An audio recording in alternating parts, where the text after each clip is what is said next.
पीयूष का परिवार नैना के घर उसे देखने आया हुआ था। पीयूष के परिवार में उसका बड़ा भाई, बड़ी भाभी और माँ बाप थे। यूं तो ये देखा देखी का मामला था, पर देखने में ऐसा नहीं लग रहा था, और कारण था पीयूष की भाभी। एक काम करो, शरीर की सारी शक्ति अभी ही निकाल दो तुम नैना। क्या हुआ भाभी, कोई गलती हो गई है क्या मुझसे? हाँ हुई तो है। अभी तुम नाश्ता लेकर आई, फिर चाय लेकर आई, और अब फिर तुम ठंडा लाने रसोई में जा रही हो। अरे भाई, इंसान हो तुम, कोई मशीन नहीं हो। अरे जब मैं यहाँ खड़ी हूँ तो क्यों बार बार भागा दौड़ी करनी है तुम्हें? शांति से बैठो ना। ईशा जी ठीक कह रही है बेटा, तू पीयूष जी से बातें कर, मैं जाकर ठंडा ले आती हूँ। वाह भाई, बेटी शेर निकली तो माँ निकली सवा शेर। और सुनिए आंटी जी, मैंने नैना को किचन में जाने से इसलिए नहीं रोका कि आप काम में झोंक दी जाए। मतलब कि कोई हद होती है भाई, ताली एक हाथ से नहीं बजती, पर यहाँ तो पूरी थाली ही बजे बिना नहीं रह रही। क्या बेटा जी, मैं समझी नहीं। क्या मैं आपकी बेटी नहीं हूँ आंटी जी? अरे बिल्कुल होना बेटा। बस फिर बिना कोई सवाल जवाब किए आप यहाँ बैठ जाइए और मेरे सास ससुर से बात कीजिए। पीयूष जी को जानिए, इसीलिए तो हम आए हैं यहाँ। बाकी कामों के लिए मैं हूँ ना। मैं जाकर ले आती हूँ ठंडा, चलिए बैठिए। अरे बेटा जी, आप हमारी बेटी को यहाँ देखने आई हैं, हम आपसे काम कैसे करवा सकते हैं? अंकल जी मान ही लीजिए, अगर ये रिश्ता पक्का हो गया तब क्या, तब तो आपकी बेटी को किचन देखने का टाइम भी नहीं मिलेगा। हमारी ईशा तो घर में किसी को पानी का ग्लास भी खुद उठाने नहीं देती, काम करवाना तो दूर की बात है। और मैं तो सोच ही रहा था, पिछले आधे घंटे से आप सबको काम करता देख ईशा कैसे सह रही है। देखा ना आपने? भाई आखिर ईशा है, जब सहा नहीं गया तो बोली पड़ी। स्टाइल में देर हो सकती है, लेकिन एंट्री हमेशा दमदार होती है मेरी बीवी की। ईशा किचन में जाती है, जहाँ पहले से ही काम वाली मौजूद थी। एक काम करो, 8 ग्लास कोल्ड ड्रिंक तैयार कर दो, और हाँ, 1 ग्लास में ना ज्यादा कोल्ड ड्रिंक डालना। कोल्ड ड्रिंक की ट्रे लिए ईशा टेबल पर लाकर रख देती है। ज्यादा कोल्ड ड्रिंक वाला ग्लास खुद लेकर कोल्ड ड्रिंक पीते हुए ईशा बातें करना शुरू कर देती है। इसी तरह दोनों परिवार में बातें होने लगती है। हमारा परिवार तो खुला परिवार है बहन जी, हमें कुछ छुपाना ही नहीं था, इसलिए हम सब एक साथ यहाँ आ गए। वो क्या है ना, लड़की के परिवार वालों के मन में कोई डाउट नहीं रहना चाहिए कि लड़के का बड़ा भाई क्यों नहीं आया, कहीं कोई बात तो नहीं, लड़के की भाभी क्यों नहीं आई, कहीं देवर की शादी से दुखी तो नहीं। अरे इसमें कोई बोलने की बात ही नहीं है बहन जी, सब कुछ साफ साफ देख रहे हैं हम। और आगे भी सब साफ ही दिखेगा आंटी जी। जिस घर में मुझे इतनी खुशी मिली है, मैं तो चाहूंगी वहां किसी और लड़की का भाग्य भी जुड़े। बड़े अच्छे हैं मेरे सास ससुर। सास ससुर क्या, माँ बाप ही समझ लीजिए। मेरा मायका ज्यादा दूर भी नहीं है, पर पूरे 6 महीने हो गए मुझे मायके गए हुए। अब मन ही नहीं करता। जब ससुराल में ही भाई जैसा देवर हो, माँ बाप जैसे सास ससुर हो, फिर मायके की कमी कैसे महसूस हो। ईशा की इतनी चिकनी चुपड़ी बातें मोहन और शकुंतला के सीने में ऐसे घात करती है कि दोनों लगभग रिश्ते के लिए हामी बनने को तैयार हो जाते हैं। आप लोग हमें 5 मिनट दीजिए, जरा हम विचार कर लें। अब क्या सोच विचार करना है बहन जी, बस हाँ कर दीजिए। ऐसे कैसे मम्मी जी? वो तो हम जानते हैं ना हम कितने सीधे लोग हैं। इतनी जल्दी आंटी जी को कैसे भरोसा होगा? आप अपना वक्त लीजिए आंटी जी, हम यहीं बैठे हैं। रसोई में जाकर नैना के पेरेंट्स उससे इस बारे में बात करते हैं। मेरी ताई को तो तू जानती है बेटा, कैसे मुझे एडी के नीचे रखती थी। ये जिठानियां ना किसी की सगी नहीं होती, पर खुशी की बात यह है कि उनका रंग पहले ही दिन दिख जाता है। जब ये मुझे देखने आए थे ना, तो बार बार इनकी भाभी रिश्ते को काटने की बात कर रही थी, और यहाँ देख ईशा बेटा कैसे रिश्ता जोड़ने की बात कर रही है। इसी में फर्क समझ में आ जाता है। अरे जो होने वाली बहू के घर जाकर 4 काम कर रही हो, वो अपने घर में कितना काम करती होगी सोच। और अभी तो रिश्ता हुआ भी नहीं, अभी से ये नेचर है, तो सोच एक बार रिश्ता हो जाएगा तो तुझे तो रसोई की टेंशन लेने की जरूरत ही नहीं पड़ेगी। और जिस घर में गई हुई पहली लड़की इतनी खुश हो, उसे देखकर ही अंदाजा लगाया जा सकता है कि परिवार कैसा होगा। बस इसी बात पर नैना के परिवार वाले इस रिश्ते के लिए हामी भर देते हैं, और पीयूष की दुल्हन बनकर नैना आ जाती है अपने ससुराल। 1 महीने बाद रसोई में रोटियां बेलती हुई नैना ब्लूटूथ ईयरफोन लगाए अपनी माँ से फोन पर बात कर रही थी। तो और कौन बनाएगा रोटी मम्मी? जिस दिन से आई हूँ यही तो कर रही हूँ। बोलना तो नहीं चाहिए बेटा, अब तू सोचेगी कि ससुराल में एक तिनका भी उठाना ना पड़े, ऐसा तो नहीं होता। और ईशा भी तो इंसान ही है, अकेले कितना काम करेगी। हाँ, ईशा भाभी इंसान है और मैं मशीन। इस घर में मैं तो उन्हें कभी काम करता देखती ही नहीं मम्मी। कसम से, भले तेरी शादी हो गई पर आज भी तो बदली नहीं। बचपन में जब तू यही कुछ 6-7 साल की होगी तब की बात बताती हूँ। मैं तुझे रात के 7 बजे ही नहला धुलाकर पाउडर लगाकर तैयार कर दिया करती, फिर अच्छे से तुझे खाना खिला देती ताकि जब तेरे पापा आए तो मुझे और काम करने को ना हो। फिर 7:30 बजते बजते तेरे पापा आते थे और क्या, पापा को देखते ही तो ऐसे फूट फूट कर रोने लगती थी मानो कितने बरसों से मैंने तुझे खाना ना दिया हो। फिर तू जाकर अपने पापा के साथ बैठकर खाती और तब सोती। अरे क्या यार मम्मी, रखो फोन, कसम से हद होती है किसी चीज की। अपनी बेटी पर भरोसा नहीं है तुम्हें, इतना ही प्यार आ रहा है ना मेरी जेठानी पर तो एक दिन अपने पास रख लो। ये कहकर चिढ़कर नैना फोन रख देती है। 9:30 तो यहीं बजने वाले हैं, अभी तक भाभी के दर्शन नहीं हुए मुझे। लगता है आज होंगे भी नहीं, या सीधा डाइनिंग टेबल पर ही होंगे। खाना तो अच्छे से खाना जानती है मेरी प्यारी भाभी। नाश्ता करने के बाद जैसे ही नैना कंघी करने के लिए अपने कमरे में जाती है, ईशा रसोई में चली जाती है। कसम से बच्चे तो बच्चे ही होते हैं। आ गया थोड़ा बहुत रोटी बनाना, पर किचन की मैनेजमेंट नहीं आई। कोई नहीं, मैं हूं ना। सबसे पहले ईशा रसोई की खिड़कियां खोलती है और स्लैब साफ करना शुरू करती है। गुनगुनाती हुई ईशा साफ रसोई को जरा और साफ कर रही थी कि तभी सामने वाली खिड़की से प्रिया उसे देखकर मुस्कुराने लगती है। कितनी लकी है नैना जो उसे अब जैसी जेठानी मिली है, जब देखो रसोई में लगी रहती है। क्या करे, अभी महीने भर पहले ही तो आई है वो। देखो अभी तो बस रोटी बनाना सीखा है उसने, लेकिन मुझे अच्छा लगता है उसे थोड़ा थोड़ा किचन में छोड़ देना।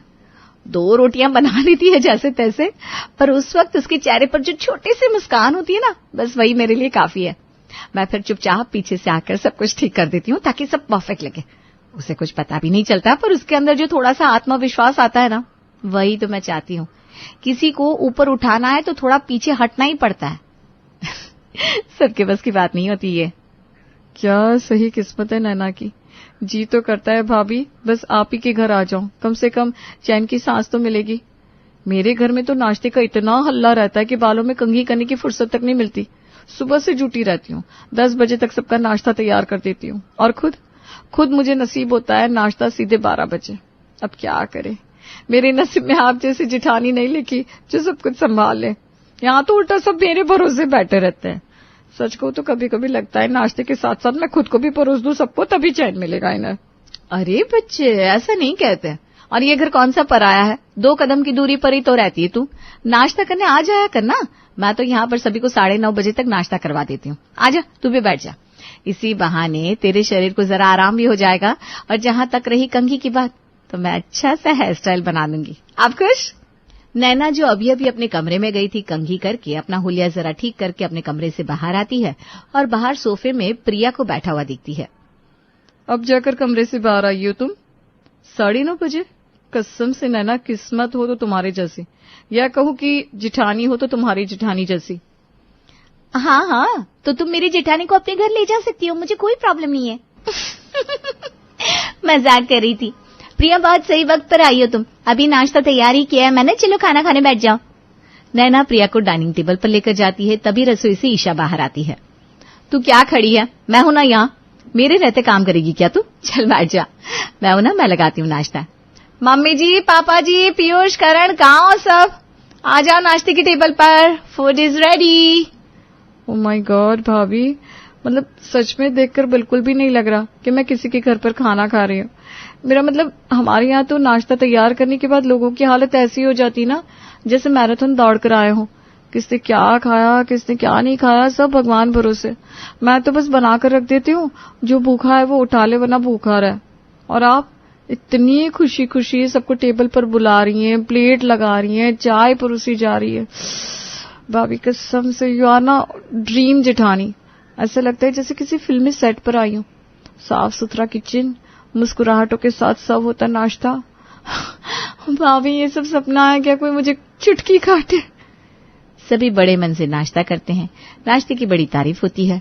ये लहसुन की चटनी जरा और हो तो रख लेना बहू, दोपहर में सोच रहा हूँ एक बार दुकान से घर का चक्कर लगाते जाओ, उसी वक्त ना लहसुन की चटनी खा लूंगा।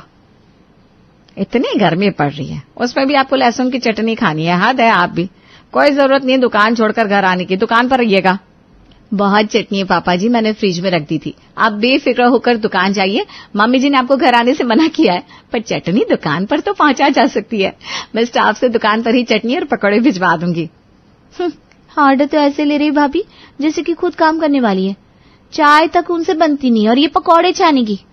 नाश्ते के बाद सभी अपने अपने कामों पर चले जाते हैं। प्रिया अपने घर लौट जाती है। मैं क्या कह रही थी भाभी, आप ना जरा कपड़े देख लीजिए ना, वो क्या है ना, पूरा नाश्ता मैंने बनाया था, मैं भी इंसान हूँ। ये सुनते ही अपनी आंखों में आंसू भरी ईशा नैना को देखकर कहती है, तो जब इस घर में आई थी ना, तो मुझे लगा ही नहीं था कि मेरी देवरानी आ रही है। मुझे तो लगा मैं अपनी बहू को ला रही हूँ। पीयूष को अपने बच्चे की तरह पाला है ना मैंने। खैर कोई बात नहीं बेटा, मैं अभी कपड़े चला देती हूँ। वैसे भी मुझे ना ये काम याद था, पर वो क्या है ना, आज तूने अपना नया सूट धोने निकाला है तो मैंने सोचा कपड़े धोबी को ही दे दूं, पर कोई बात नहीं। भाभी आप रोइए मत प्लीज, आप धोबी को ही बुला लीजिए, कोई बात नहीं। नैना फिर से अपनी जेठानी को कुछ नहीं कह पाती, क्योंकि ईशा कभी उल्टा जवाब देती नहीं थी। वो तो इतने प्यार से कहती थी कि कटने वाला खुद अपनी गर्दन सामने रख दे। 1 बजने को आ गए, अब फिर से वही सर्कल, रसोई में जाओ खाना बनाओ, रसोई में जाओ खाना बनाओ। और भाभी को बोलने जाऊंगी तो घुमा फिरा कर कुछ ऐसा कह देंगी कि आखिर में मुझे अकेले ही काम करना पड़ेगा। क्या करूं, समझ में नहीं आ रहा। इसके पहले कि नैना कुछ सोचती, ईशा उसके कमरे में आ जाती है। मम्मी से बात हुई मेरी, कह रही थी तू बिरयानी बहुत अच्छा बनाती है। आपकी मम्मी को कैसे पता कि मैं बिरयानी अच्छा बनाती हूँ? मम्मी मतलब तुम्हारी मम्मी, हम देवरानी जेठानी है, तुम भूल क्यों जाती हो? मेरी माँ तुम्हारी माँ, तुम्हारी माँ मेरी माँ। सो मम्मी बता रही थी कि तुम बहुत अच्छी बिरयानी बनाती हो, बस मसाले की 19-20 रह जाती है। तो मैंने सोचा क्यों ना आज तुमसे बिरयानी बनवाई जाए। चलो तुम बिरयानी बनाओ, मैं ध्यान रखूंगी मसालों का।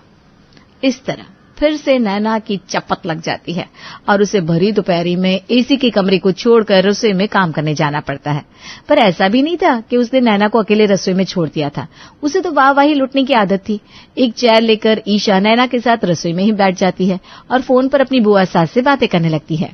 अब देवरानी को काम तो मुझे ही सिखाना होगा ना बुआ जी, बस उसी काम में लगी हूँ। भगवान तुझ जैसी जेठानी सभी को दे बेटा। एक काम कीजिए ना बुआ जी, भाभी को कुछ दिनों के लिए अपने पास ही रखकर देख लीजिए। अब अकेले इस अमृत का रस मैं चखती रहूंगी तो ये तो गलत होगा ना। वैसे भी इतना सब कुछ सिखा दिया है मेरी जेठानी ने मुझे कि अब मुझे जीवन में कभी दिक्कत नहीं होगी। मैं भाभी का सामान पैक कर देती हूँ, अब 1 हफ्ते के लिए भाभी आपके घर रहेंगी। नैना इस बार ईशा के प्यार को अब खुद तक ना सीमित रख लोगों को बांटने की ठान लेती है और सबसे पहले इस फांसे में फंसती है बुआ जी। अब तो आ गई बेटा, अब तो मुझे किसी चीज की टेंशन नहीं। जा 1 कप चाय बना दे, फिर घर की सफाई कर लेना। घर पर तो नौकर होंगे ना बुआ जी? काम वाली तो पहले थी बहू, पर फिर मेरी बहू आ गई तो काम वाली की छुट्टी कर दी। फिलहाल तो बहू भी मायके गई हुई है, तो अब जो करना है तुझे ही करना है, पूरी खुली छूट है तुझे। बिल्कुल बिल्कुल बुआ जी, पर वो क्या है ना, मुझे ना अपने रसोई में काम करने की आदत है, इसलिए मुझसे चाय नहीं बनेगी। उफ़ो, मैं भी क्या बकवास कर रही हूँ। आप जैसी धुरंधर के सामने मैं होती कौन हूँ चाय बनाने वाली। चलिए आज आप बना दीजिए चाय, 1 कप मेरे लिए और 1 कप खुद के लिए। अपनी आदत से मजबूर ईशा चिकनी चुपड़ी बातें कहकर अपनी बुआ सास को ही रसोई में भेज देती है। यहाँ तक कि नाश्ता भी उसी से बनवाती है। बहू दोपहर का क्या सोचा है? दाल चावल और एक आलू की सब्जी बना ले, और कुछ बनाने की जरूरत नहीं है, हम गिनकर 2 ही लोग हैं घर पर। मैंने सुना है यहाँ पास का मारवाड़ी बासा बड़ा फेमस हुआ है बुआ जी। जितनी कंजू साहब की बहू है ना, वो आपको बाहर का खाना खाने देती नहीं होगी। आज तो वो है नहीं, इसी बहाने चलिए हम दोनों बाहर खाकर आ जाते हैं। ईशा कभी अपनी बुआ सास से काम करवाती, कभी बाहर से खाना मंगवाती। इसी तरह 2 दिन निकल जाते हैं। अब बुआ जी ने भी तो दुनिया देखी थी। तीसरे दिन वो ईशा का बैग उसे पकड़ाते हुए कहती है, फोन पर दिखने वाली दुनिया और सामने दिखने वाली दुनिया में कितना फर्क होता है, देख लिया मैंने। भगवान तुझ जैसी दिखावे वाली जेठानी किसी को ना दे। बैग उठाकर ईशा अपने ससुराल आ जाती है। वो क्या है ना मम्मी जी, मुझे ना टेंशन हो रही थी, नैना क्या कर रही होगी, यहाँ सब कैसे मैनेज हो रहा होगा, इसलिए ना मैं भागी आई। मेरी टेंशन लेने की कोई जरूरत नहीं है जेठानी जी, आपने इतना परफेक्ट कर दिया है मुझे कि अब मैं अकेले ही सब कुछ कर लेती हूँ। पूछिए मम्मी जी से। हाँ नैना बिल्कुल ठीक कह रही ईशा। वैसे प्रिया बेटी की बड़ी इच्छा थी तुझ जैसी जेठानी पाने की, तो मैंने उसे कह दिया है कि अब कुछ दिनों के लिए तू उसके घर रहेगी। ये कहकर पार्वती नैना को आंख मार देती है और ईशा को जाना पड़ता है प्रिया के घर। इसी तरह पहले अच्छी बहू बनने की कहानी सभी को सुना कर ईशा मुझसे सारे काम करवाती थी। पर तेरे परिवार वाले इस रिश्ते के लिए इसकी बोली के कारण ही तो राजी हुए थे, तो मैं बीच में भी तो नहीं पड़ सकती। पर अब उसे सबक सिखाना बहुत जरूरी हो गया है। ईशा को देखते ही प्रिया की खुशी का ठिकाना नहीं रहता। बिल्कुल सही समय पर आई है भाभी आप। अब मुझे इन कामों से छुट्टी दिलाई है। देखिए कितने कपड़े पड़े हैं लपेटने के लिए। हाँ तो अच्छी बात है ना, लपेटो लपेटो। मैं बैठी हूँ ना, देख रही हूँ, जरा से भी 19-20 हुई तो तुरंत बता दूंगी। सारे कपड़ों की एक साथ फोटो लेकर ईशा स्टेटस में डाल देती है और कैप्शन में लिखती है, काम तो काम होता है, चाहे अपने घर का हो चाहे पड़ोसियों का। भाभी आज आप बिना काम किए हुए बैठी कैसे हैं? नैना को तो आप कोई काम ही नहीं करने देती थी। वही तो प्रिया, देख उसे कितना बिगाड़ दिया मैंने। अब मैं तुझे तो बिगाड़ना नहीं चाहती, तू मेरी पड़ोसन कम मेरी बहन ज्यादा है। तभी प्रिया की सास कमरे से आती है। आइए आइए आंटी जी बैठिए। अब मम्मी जी ने बताया मुझे कि प्रिया से अकेले काम नहीं हो पा रहा है, तो मैं यहाँ आ गई। सोचा बेचारी की हेल्प कर दूंगी, वरना आज के जमाने में किसे पड़ोसियों से मतलब है। मतलब मैं ऐसी नहीं हूँ। देखिए कैसे सारे कपड़े तय कर दिए मैंने। अब तो एक नंबर की झूठी निकली भाभी। ये कपड़े मैंने तय किए हैं, आपने तो सिर्फ स्टेटस लगाया है। प्रिया की आवाज कान में लग रही होगी ना आंटी जी। कोई बात नहीं, अब मैं आ गई हूं ना, सारे तौर तरीके सिखा दूंगी इसे। ईशा की ये कहने की देर थी कि सुबह से दोपहर भी प्रिया नहीं होने देती और ईशा को उसके ससुराल विदा कर देती है। इसके बाद से जब भी कोई नैना के सामने उसकी जेठानी की तारीफ करता, नैना अपनी जेठानी को उसी के घर भेज देती। अंकिता और शौर्य एक रेस्टोरेंट में बैठे हुए अपनी कॉफी और सैंडविच का आनंद ले रहे हैं। कहते हैं ना, जोड़ियां ऊपर वाला बनाता है। तो हमारी आज की कहानी भी दो ऐसे इंसानों की है जिनमें एक आग है तो एक पानी, एक शोला है तो एक शबनम। लेकिन ये उन्हें पहले नहीं, शादी के बाद पता चलता है। जी हाँ, आज की कहानी है अंकिता और शौर्य की, जो जॉब के लिए अपने होम टाउन मेरठ को छोड़कर दिल्ली शहर में रह रहे हैं। इन दोनों की मुलाकात कोई आज की नहीं, बल्कि ये दोनों तो बचपन से एक दूसरे के साथ हैं। वो गाना तो आपने सुना ही होगा ना, बचपन का प्यार मेरा भूल नहीं जाना रे। बस ये दोस्ती धीरे धीरे प्यार में बदल गई और अब दोनों जल्दी ही शादी के लिए अपने घर पर बात करने वाले हैं। अरे शौर्य, एक बार टेस्ट करके तो देखो, कितना स्पाइसी है, कितना यम्मी है। नहीं बाबा नहीं अंकिता, तुम मुझे जानती हो ना, मुझे स्पाइसी फूड बिल्कुल भी पसंद नहीं है। फिर कैसे चलेगा अपना शौर्य?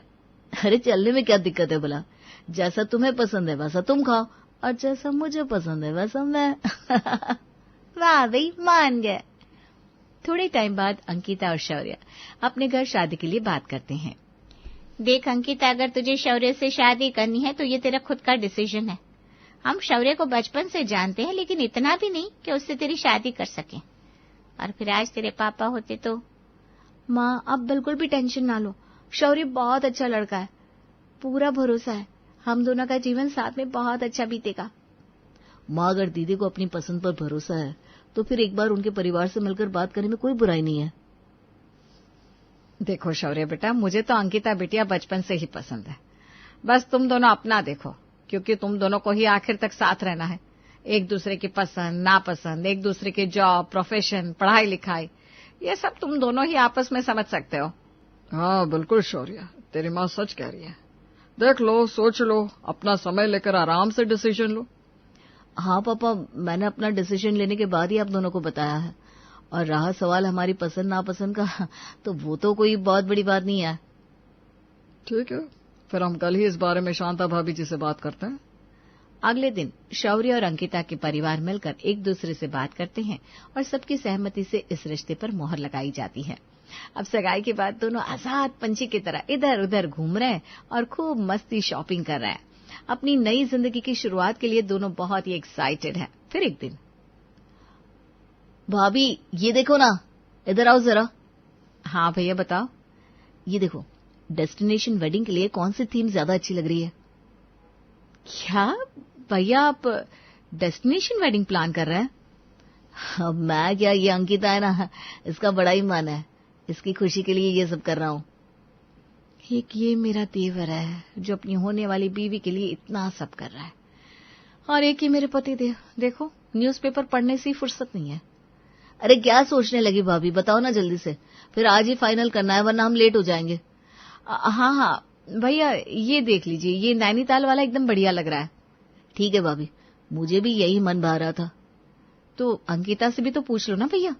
नहीं भाभी, उसके लिए डेस्टिनेशन सरप्राइज होगी, तभी तो मजा आएगा ना। और हाँ, जरा ये देखो भाभी, इसमें से मेरे और अंकिता के लिए ड्रेस सिलेक्ट करो ना। हमारे प्री वेडिंग शूट पर कब कौन सा आउटफिट परफेक्ट रहेगा। अच्छा, अब प्री वेडिंग शूट भी। भैया, आप तो कोई भी कसर बाकी नहीं छोड़ रहे शादी में। अरे कसर बाकी कैसे रह सकती भाभी, शादी भी तो बस एक ही बार होनी है। लेकिन ये सब आप लोगों ने मेरी शादी में क्यों नहीं किया? भाभी ये तो बस टाइम की बात है। ठीक है भाई, मुझे अभी बहुत काम है, मैं जा रही हूँ। शादी के बाद अंकिता का बड़े ही धूमधाम से ग्रैंड वेलकम होता है। अरे पूजा, तुम यहाँ मुंह फुलाए क्यों बैठी हो? बाहर देखो जरा अंकिता का कितना बढ़िया गृह प्रवेश हो रहा है। हाँ, मैं सबका सब देखने के लिए ही तो पैदा हुई हूँ।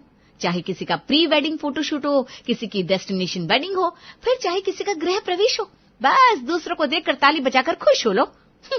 मेरे लिए सोचा आपने कभी ऐसा? अरे पूजा, जब हमारी शादी हुई तब ऐसा कुछ नहीं चलता था।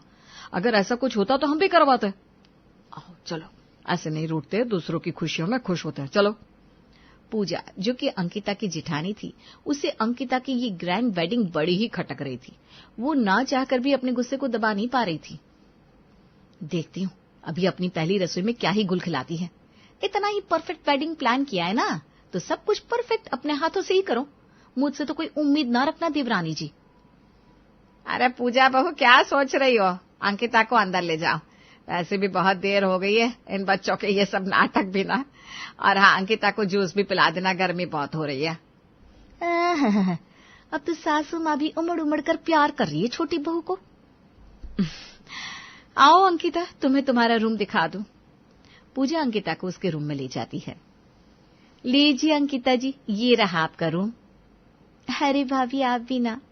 अब आप अंकिता जी तो ना कहिए मुझे, आप मेरे लिए रिस्पेक्टेड है, ऊपर से इस घर की बड़ी बहू भी हैं। अरे काहे की बड़ी बहू, बस काम के लिए। खैर छोड़ो, जाने दो। तभी नीलम अंकिता के पास आती है। अंकिता बेटा सुनो, अब आप ना ये हैवी साड़ी चेंज करके थोड़ी हल्की साड़ी पहन लो और कुछ देर के लिए रिलैक्स हो जाओ। ठीक है मम्मी जी। हाय रे मेरी प्यारी अंकिता, अभी तक आंटी कहती थी, अब एक दिन में ही मम्मी जी हो गई है। ओहो, बड़ा ही प्यार उमड़ रहा है सासू माँ का छोटी बहू पर। हाँ, अब कहाँ इन्हें बड़ी बहू नजर आएगी। पूजा, ए पूजा, कहाँ खोई हुई हो? हाँ मम्मी जी, नहीं, बस यूं ही, वो कुछ दिनों से नींद पूरी नहीं हुई ना, थकान के कारण, इसलिए। मेरी पूजा बहू सच में बहुत कमेरी है अंकिता। अब तुम्हें अपनी जेठानी से ही सब सीखना है। जी मम्मी जी। मम्मी जी, आपने अभी तक मेरा सही रूप देखा कहाँ है? अब लूंगी मैं भी मजे, और वो भी दूर से बैठकर। थोड़ी देर में अंकिता को उसकी पहली रसोई के लिए बुलाया जाता है। अंकिता भी पूरी तैयारी के साथ किचन में जुट जाती है। पूजा भी वहीं किचन में अंकिता के साथ कुछ काम कर रही थी। पूजा, तुम देख लेना, अंकिता को किसी चीज की जरूरत तो नहीं है ना? ठीक है मम्मी जी। भाभी, मैं खीर बना लेती हूँ सबके लिए, क्योंकि आज पहली रसोई है तो मीठा ही बनाना होगा ना। हाँ हाँ, क्यों नहीं, बिल्कुल खीर बना लो। हमारे घर में सबको बेहद पसंद भी है खीर। भाभी, इसमें ड्राई फ्रूट्स भी डाल दूं? हाँ बिल्कुल, लो ये रहा ड्राई फ्रूट्स का बॉक्स। इसमें से तुम्हें अपने हिसाब से जो ठीक लगे डाल दो। अंकिता सबके लिए खीर बनाने में जुट जाती है और बढ़िया सी खीर बनाकर तैयार करती है। लेकिन पूजा अब बस मजे लेने के लिए तैयार थी, क्योंकि जो उसे करना था वो तो वो कर चुकी थी। अच्छा भाभी, हम लोग लेकर चलते ना सबके लिए। अंकिता, मैं सबके लिए कटोरियों में खीर डाल देती हूँ, फिर तुम सबको अपने हाथों से देना। आफ्टर ऑल तुमने जो बनाई है। ठीक है। अंकिता सबको जाकर खीर देती है। सब खीर खाना शुरू करते हैं। खीर मुंह में रखते ही सबके चेहरे के हाव भाव बदल जाते हैं। क्या हुआ मम्मी जी, खीर अच्छी नहीं बनी क्या? अरे खीर तो बढ़िया बनी है छोटी बहू, लेकिन हमारे यहाँ खीर में किशमिश नहीं खाते। तुमको पूजा ने नहीं बताया? वो तो रसोई में ही थी। ये सारी बातें सुनकर पूजा किचन में खड़े होकर बड़ा ही खुश हो रही थी। इधर अंकिता उदास हो गई। अरे रुको, कोई बात नहीं, मैं अभी सारी किशमिश इसमें से निकाल कर अलग कर देती हूँ। नीलम जी किशमिश अलग कर देती हैं और बाद में सब खीर खूब एंजॉय करते हैं। लेकिन अंकिता के मन में एक कसक रह जाती है कि उसकी पहली रसोई अच्छे से नहीं हो पाई। 2 दिन बाद दोनों घूमने के लिए प्लानिंग करते हैं। अच्छा अंकिता, अब तो बता दो हमें कहाँ चलना है। मुझे तो पहाड़ों पर घूमने जाना है शौर्य। लेह लद्दाख चलते ना, अभी तो खुला भी है।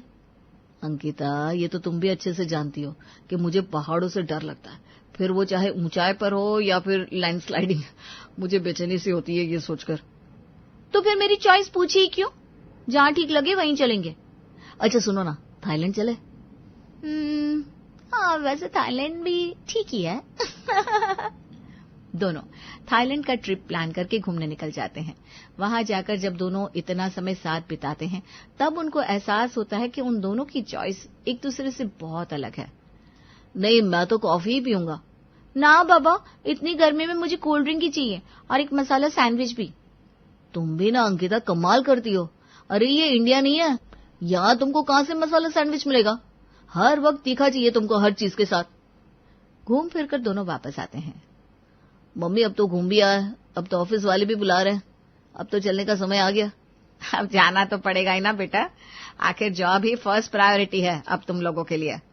हाँ मम्मी जी, मुझे भी आप लोगों को छोड़कर जाने का मन नहीं है, लेकिन अब क्या ही करूं।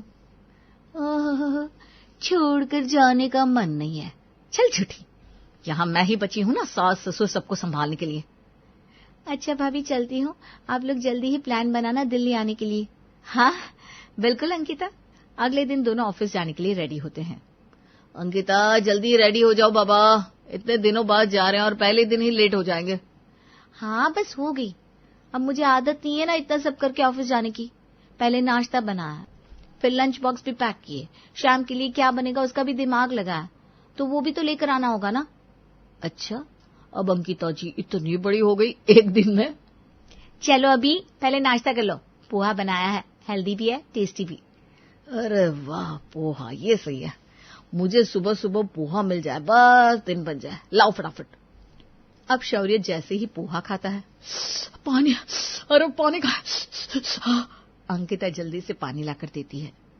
क्या हुआ शौर्य? अरे इतना तीखा पोहा कौन खाता है अंकिता? पोहा तो हल्का मीठा खट्टा सा होता है, तीखा तो बस नाम के बराबर है। लेकिन मुझे तो तीखा ही पसंद है पोहा शौर्य, मैं तो हमेशा से ही तीखा खाती हूँ। अब बस तुम चलो, ऑफिस के लिए लेट हो रहा हूँ, तुम्हें भी मेट्रो के लिए छोड़ दूंगा। अरे नाश्ता तो कर लो। लेकिन अरे भाई, मुझे ऊपर वाले के लिए तुम बख्श दो, ये नाश्ता मेरे बस का नहीं है। दोनों ऑफिस के लिए निकल जाते हैं। रास्ते में जाते हुए दोनों के बीच कोई बात नहीं होती। अरे शौर्य, फाइनली तो आ ही गया ऑफिस यार। हाँ भाई, मैंने सोचा कि सारे काम निपटा के ही चलो, बार बार कहाँ ऑफिस वाले छुट्टी देते हैं। सही है भाई, तभी भाई ने सोचा हनीमून भी बना के ही चलते हैं। बड़ी बढ़िया डेस्टिनेशन चूज की थी शादी के लिए, एकदम मस्त। और यहाँ कसम से एक से बढ़कर एक बढ़िया फोटो पूरे फेसबुक और इंस्टा पर आजकल भाई छाया हुआ है। अरे अब कुछ ज्यादा नहीं हो गया? चलो काम करते हैं। काम तो बात की बात है, पहले ये बताओ मिठाई कहाँ है? मिठाई तो सच बताऊं मैं लाना ही भूल गया। आज तो बस लंच लाया हूँ, तुम्हारे भाभी के हाथ का बना हुआ, वही खाएंगे। मिठाई फिर ऑफिस के बाद। ठीक है, तो अभी करते हैं काम, लंच टाइम में मिलते हैं फिर। इधर अंकिता अपने ऑफिस में इसी सोच में डूबी हुई थी कि उसने इतना अच्छा पोहा बनाया, फिर भी शौर्य को पसंद नहीं आया। ठीक है, मैं कल से अच्छा बनाने की ट्राई करूंगी, लेकिन कितना तो बढ़िया ही बना था, पता नहीं शौर्य को क्या चाहिए। दोनों अपने अपने काम में बिजी हो जाते हैं। चलो अब लंच टाइम हो रहा है। शौर्य का लंच टाइम तो ऑलरेडी हो चुका होगा। पूछती हूँ चिली पनीर कैसा बना है, ये पक्का उसे पसंद आया होगा। अंकिता कॉल करती है, उधर से शौर्य फोन उठाता है। हाँ अंकिता, बताओ क्या हुआ? अच्छा, तुमने ये नहीं बताया चिली पनीर कैसा बना था? अंकिता, मैं सच बोलूं या फिर झूठ? ये तुम कैसी बातें कर रहे हो शौर्य? ऑफ कोर्स सच बोलो।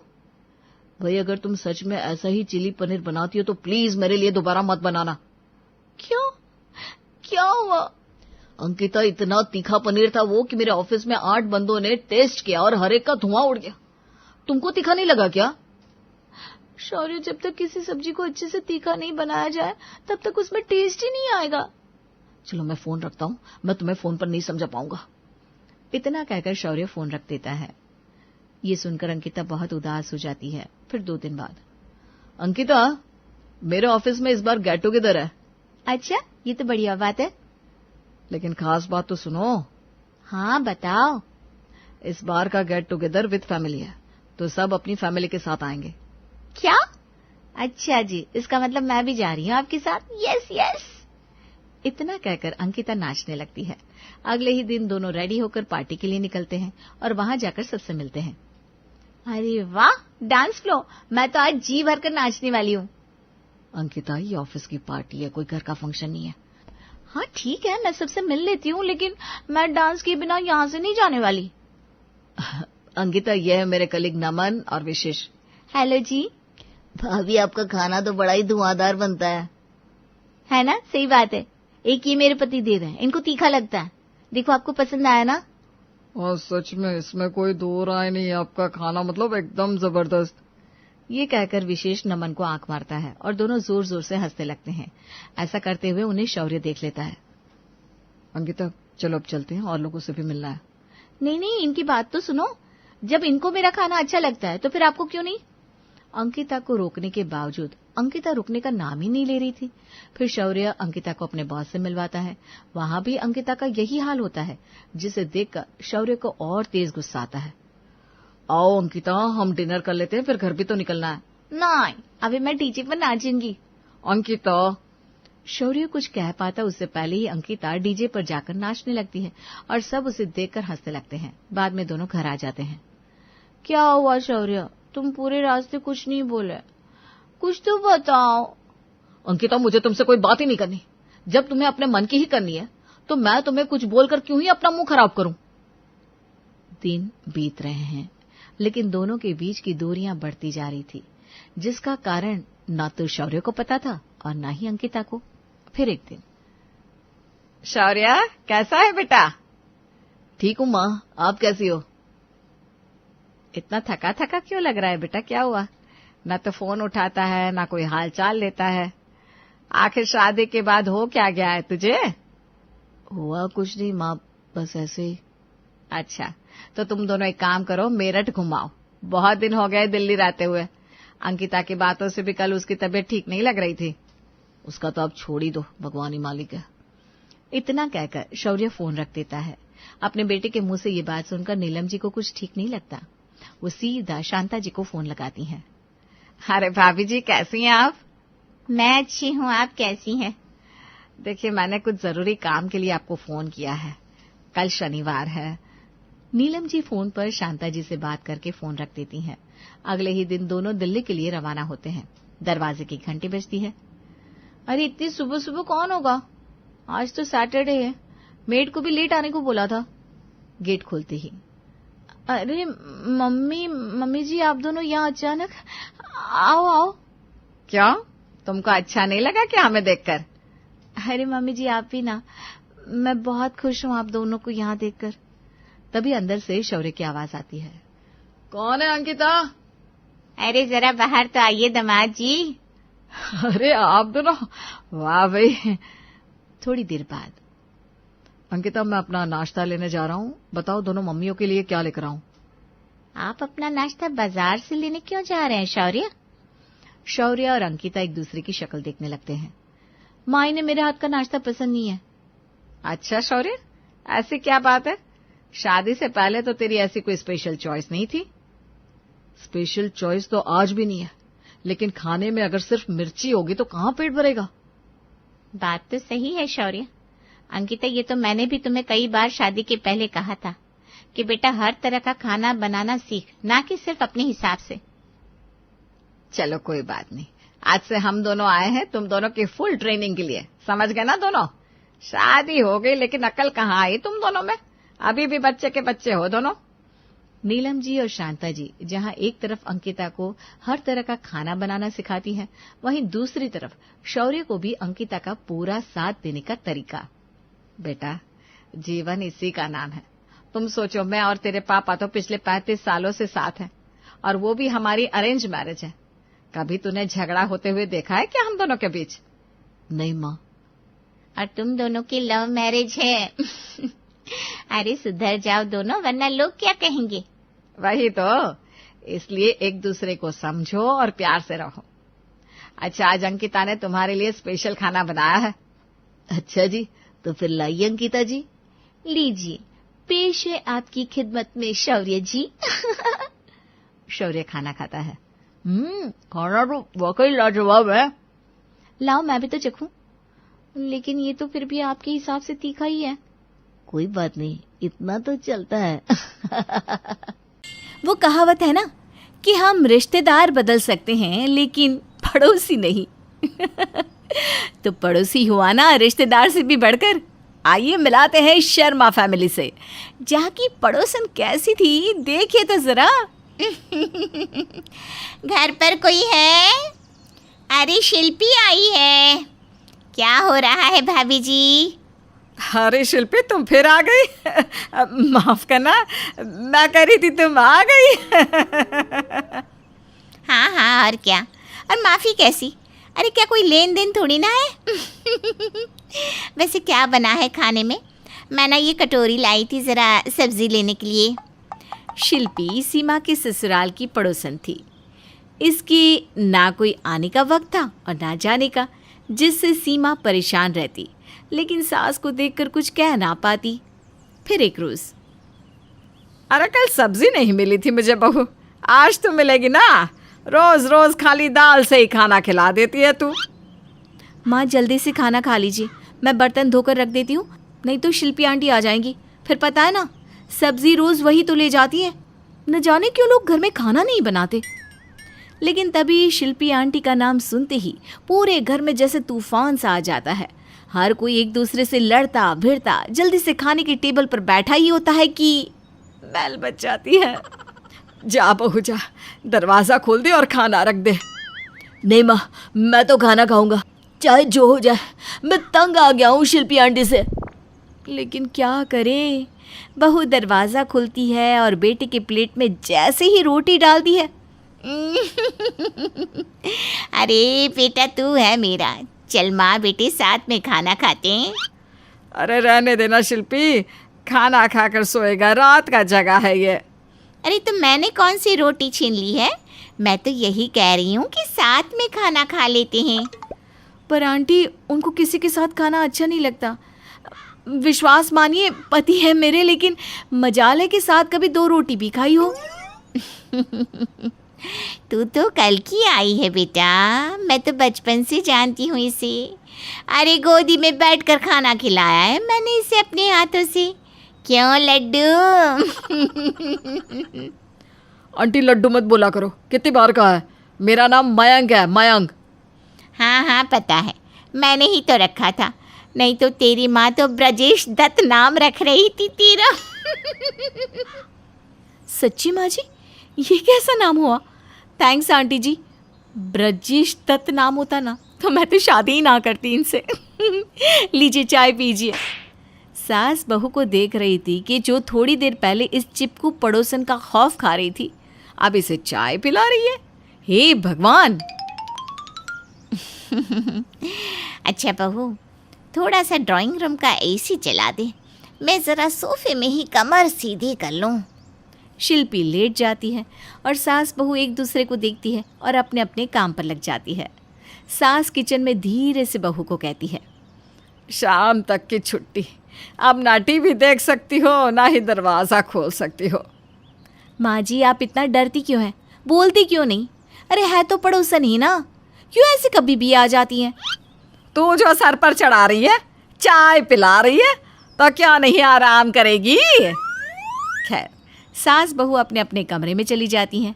एक रोज़, बहू, वो मेरी बहन है ना, उसके बेटा बहू आ रहा है, नई शादी हुई है तो मैंने खाने पर बुलाया है, चल कर कुछ अच्छा सा बना लेते हैं। कोई ना माँ जी, मैं हूँ ना, बना लूँगी। वो क्या है ना, आप आराम करिए, बस बता दो कि क्या बनाना है। वो बहू तो उनकी साउथ इंडियन है, तो कुछ साउथ का ही बना ले बहू। हाँ माँ जी, पर वो कैसे बनता है? तभी जोर से दरवाज़ा खोलकर पड़ोसन शिल्पी आ जाती है। मैं बताती हूँ बेटा, तू एक काम कर, बस मैं बोल रही हूँ तू सामान पकड़ा। बहू की नज़र पड़ोसन के हाथ पर पड़ती है। पीले पीले हाथ, न जाने क्या लगा था। आंटी जी आप रहने दे, मैं किसी तरह मैनेज कर लूँगी। अरे हट, तू तू क्या मैनेज करेगी, मैं देती हूँ ना बनाकर। बस फिर क्या था, बहू को तो पड़ोसन के हाथ देखकर ही गुस्सा आ रहा था, लेकिन वो सास की ओर देखती है जो पड़ोसन को कुछ भी नहीं बोल रही थी। बहू बाहर आती है और सास की ओर देखकर चली जाती है। सास बहू के पीछे जाती है। अरे क्या हो गया, बना रही है तो बनाने देना। कभी तो कहती है कि मैं सर पर चढ़ाती हूँ, और आप क्या कर रही हैं? वही ना जो मैं कर रही थी, सर चढ़ा रही हैं। हाथ देखा उनके कितने गंदे थे, मैं नहीं खाऊंगी उनके हाथ का खाना।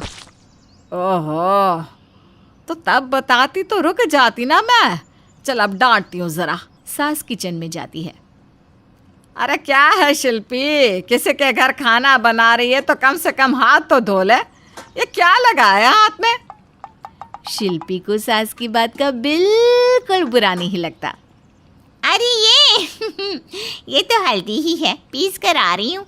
डब्बे में डालना था तो हाथ से ही डाल दिया। वैसे भी खाने में तो हल्दी डालना ही है ना। सास को गुस्सा आ जाता है कि कैसे वो पटर पटर जवाब दे रही है। देख शिल्पी, तू राय नहीं दे, वैसे भी बहू बना तो रही थी। हाँ, पर उसे पता नहीं था ना। तुझे तो पता है मुझे कुकिंग का शौक है, और वैसे भी मेरा भी तो घर है ये। सुन ज्यादा ना कर, घर में गेस्ट आने वाले हैं। निकल अब तू सीधे सीधे। देख सल्ला, हम दोस्त हैं, ऐसे बात करना सही नहीं है। वैसे चली रही हूँ मैं। हाँ जरा जल्दी, जब देखो तब आ जाती है। घर की प्राइवेसी तो कुछ रही नहीं तुम्हारे कारण। अरे जब देखो तब मुंह उठाकर आ जाती हो। आज तक ऐसा नहीं हुआ था कि शिल्पी के साथ कोई इस घर में इस तरह से बात करे। उसे बुरा लगता है और वो अपने घर चली जाती है। माँ जी, आपने थोड़ा ज़्यादा ही नहीं बोल दिया। अरे रहने देना, ठीक है, घर ना हुआ धर्मशाला बनाकर रखा है। सास गुस्सा कर ही रही थी कि दरवाजे की घंटी बजती है। देख तो बहू, कहीं फिर से तो नहीं आ गए बेशर्म पड़ोसन। बहू दरवाज़ा खोलती है तो सामने गेस्ट खड़े होते हैं। अरे आओ आओ माँ जी, वो भाभी और भैया आ गए हैं। अरे कल्लू, आजा आजा आजा। वैसे तेरी बीवी तो तुमसे भी ज्यादा काली है। वो माँ भाभी साउथ इंडियन है ना, वहाँ गर्मी ज़्यादा होती है तो इसलिए। आया या क्या होती, या तो बहुत ठंडा। कैसे रहती है आप लोग? ये न मौसम चा न खाना चा। वैसे क्या बनाई खाने को?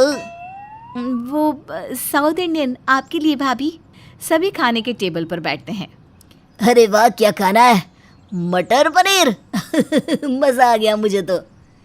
सास को लगता है कि बहू को खाना अच्छा नहीं लगा। वो तो पसंद आना ही था, मेरी बहू ने जो बनाया, लेकिन ये साउथ इंडियन खाना उसने नहीं बनाया। बहू बुरा ना मानना, खाना ठीक ना लगे तो। तभी साउथ इंडियन बहू रोने लगती है। अरे रो नहीं, मैं बाजार से कुछ और मंगा देती हूँ। नहीं, बहुत ही अच्छी बनाई। मुझे मेरी माँ की याद आ गई। किसने बनाया? प्लीज़ मेरे को मिला दो। माँ जी, मैं शिल्पी आंटी को बुला लूँ? बड़ा बुला लूँ, अभी खुद ही आ जाएगी, बस 10 तक गिन लो। हाँ माँ जी, वैसे बात तो सही है। शिल्पी आंटी को तो बस बहाना चाहिए हम लोगों के घर आने का। थोड़ी देर हो जाती है लेकिन शिल्पी नहीं आती। तो और बताओ, शादी के बाद कैसा लग रहा है बहू? आया सब ठीक है। आप उनको बुला दीजिए जिन्होंने ये खाना बनाया। हाँ, बस वो आती ही होंगी। क्या कौन है वो? कुक है क्या आप लोगों की घर की? अरे नहीं, पड़ोसन है। आया कितना अच्छा होगा, वरना आज के समय में कौन किसी के लिए इतना करती। वैसे नहीं है आप लोगों की दोस्ती, या फिर बहुत पुरानी है। साउथ इंडियन बहू की बात सुनकर सास अतीत में चली जाती है। अरे नहीं, वो तो हमारी 20 साल पुरानी पड़ोसन है। पता है, जब हम लोग यहाँ घर बना रहे थे ना, तब कोई साथ नहीं दे रहा था हमारा, पर उसने पूरा घर बनाने के लिए पानी दिया। दिन में अपने घर में आराम करने देती, वरना इतनी दूर से घर बनाना कहाँ हमारे बस की थी। और तो और पता है, सास बोली जा रही थी और बहू महसूस कर रही थी कि शिल्पी पड़ोसन नहीं बल्कि फैमिली से भी बढ़कर है। अच्छी पड़ोसन है वो, है ना माँ? सास भावुक होकर कहती है। अरे नहीं नहीं बहू, पड़ोसन तो नाम की है। तेरे पति के होने से लेकर तेरे ससुर जी के मरने तक हमेशा ये खड़ी रही है। अरे पैसे रुपए से भी बहुत मदद की है। तेरे पति की फीस के लिए कभी पैसा नहीं हुआ करता था, तब भी तेरी ये शिल्पी आंटी ही थी। सास की आंख भर आती है लेकिन शिल्पी नहीं आती। आया अरे मिला तो दीजिए एक बार। सास शिल्पी के घर जाती है जहाँ शिल्पी खाना बना रही होती है। अरे शिल्पी, तूने तो एक बार फिर कमाल कर दिया, पता है? सास बोली जा रही थी लेकिन शिल्पी शांत रहती है। हाँ तो चलना, वो तुझसे मिलना चाहती है कि किसने बनाया है खाना। नहीं सरला, अब मैं तेरे घर कभी नहीं आऊँगी।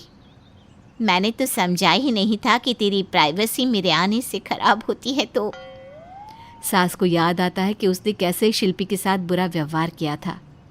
मुझे माफ कर दे शिल्पी, बहनों में भी तो लड़ाई होती है ना, तो माफ कर दे। शिल्पी सास के गले लग जाती है और दोनों घर आ जाते हैं।